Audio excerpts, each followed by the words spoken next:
It has arrived. It's time for us to change the oil on our 2016 Mercedes-Benz Sprinter. So we just purchased this from FCP Euro. It just came in. Doing the unboxing here.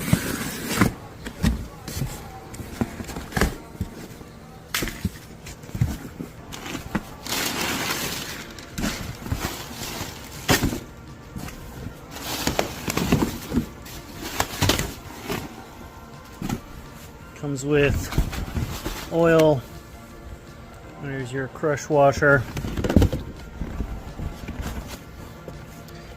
Here is our oil filter. And as you guys can see, I've already drained the oil. It's just 13 millimeter. And we're getting ready to pour in the oil.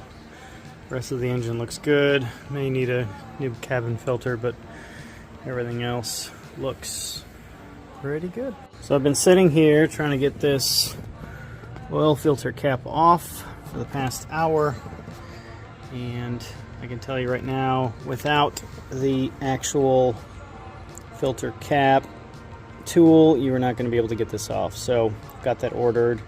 I will check in with you guys tomorrow to get this off.